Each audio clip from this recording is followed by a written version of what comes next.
जम्मू में तो टूरिस्ट ज्यादा हैं, उन्होंने वहाँ क्यों नहीं टेंडर किया, लद्दाख क्यों नहीं टेंडर किया, इधर ही क्यों किया tender? They want to create nonsense here, they want to create that people should come out on the streets to protest. These things they have to be curtailed here and now. That is it. जानबूझ के कोशिश की जा रही है कि यहाँ के जो बच्चे हैं, हमारे एंटरप्रेन्योर हैं, वो इस बिड में क्वालिफाई ना कर सके, क्योंकि जब प्री रिक्विजिसी वो पूरी नहीं करेंगे, जो क्वालिफिकेशन है 6 करोड़ रुपए का उसमें उन्होंने रखा है सालाना टर्नओवर होना चाहिए 6.5 करोड़ का, तो वो इनके लिए नामुमकिन है. यहाँ देखिए, यहाँ बड़े बड़े होटल भी जो हैं वो पूरी नहीं कर सकते हैं फूड इंडस्ट्री को की जब हम बात करेंगे.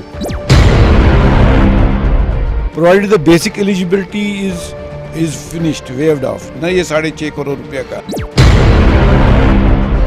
अब आज जानबूझ के ऐसी स्कीम बनाई गई है, ये जो रकम बढ़ाई गई है एनुअल बिजनेस टर्नओवर की, ये इसलिए किया जा रहा है ताकि यहाँ कोई क्वालिफाई ना कर सके, बाहर के लोग आए वो इन चीज़ों को चला सके.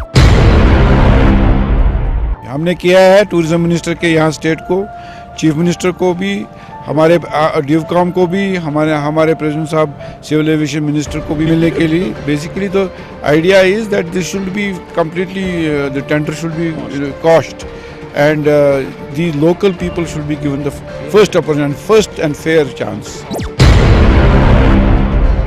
जबकि यहाँ की अपॉर्चुनिटीज बहुत कम है एम्प्लॉयमेंट की. ये तो कोई कॉस्मोपॉलिटन शहर नहीं है, श्रीनगर छोटा सा शहर है. तो आपको सिर्फ जो people who are affected in the airport have come. Tomorrow the whole trade will come. तो if the government wants that, तो फिर ये जो हालात हैं और हो जाएंगे, because we are against any outsider to come here to set up business. That is it. In this manner that it is eligible, they are only eligible, we are not eligible. That is the point. That is very important.